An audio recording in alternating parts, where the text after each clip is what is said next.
I think, and I think everybody can agree with me here, is that we're in the 21st century. 60 is the new 40. 50 is the new 35, we'll be generous, but none of us feel old. The world is genuinely changing, but that doesn't mean that the knowledge bank that we all have in our respective industries isn't something that can play a vital and a really instrumental part of the developing world, whether it be technology or our social sciences. And we have businesses that are thriving and genuinely growing at a colossal rate, Ireland and internationally, and yet we're refusing to look at the wealth of people from the 55 to 70 age, and indeed older age categories.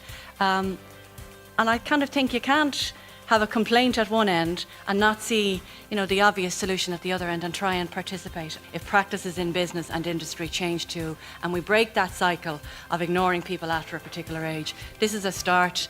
Organisations like yours are going to be hugely instrumental in changing people's mindsets, and not just businesses, although that's huge, but also changing our mindset. Or Greyennial, the model, the ideal is absolutely superb, and I genuinely applaud you and will support you in any way, shape I can, and I don't know how that can be yet, but I'm sure you'll let me know. We all have, I suppose, different products of our generations. I think the one thing that we can genuinely do together to try and change the current generation of 55 to 65 or 70-year-olds is to tell them and encourage them that they have so much more to give, and that the show is definitely not over, not by a long shot. Precedented in human history that now we have more older people than younger people. There are elements of challenges. Too often, this changing demographic is presented as a problem, or the problems. And of course it is, on the other hand, as has been emphasised, a good news story. The changing workforce dynamics points to a need, however, to shift towards more age-friendly policies and practices, which need to be supported in different ways by public policy. That's a serious call, because there's big issues to be addressed. That eldership, if you think of eldership instead of leadership, right? Eldership might be the new version of leadership. That elders, traditionally, were always the ones who weren't just older, remember? They weren't just older. And they didn't only just have experience, they had wisdom. Model being the elder model. Think of Mary Robinson, Think of Warren Buffett in business. Think of Seamus Heaney.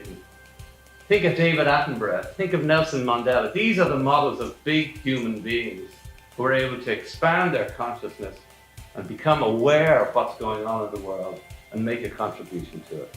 Thank you very much. It's really, really important that we look when we're hiring.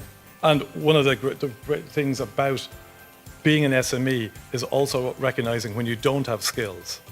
And as a small company, we don't have skills in all the areas. So working with Grey Matters Network, they have really helped us in our skills gap by finding people. In our last hire, it was a program manager for launching our new digital platforms.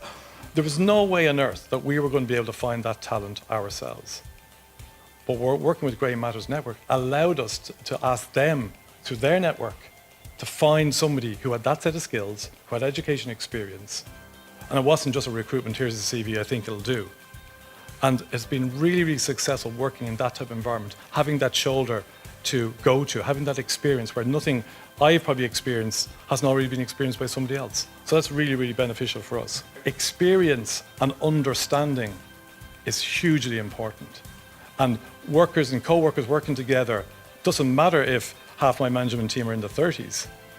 They bring so much energy, and they rely on the guys in the 40s and 50s to be able to give them that wisdom.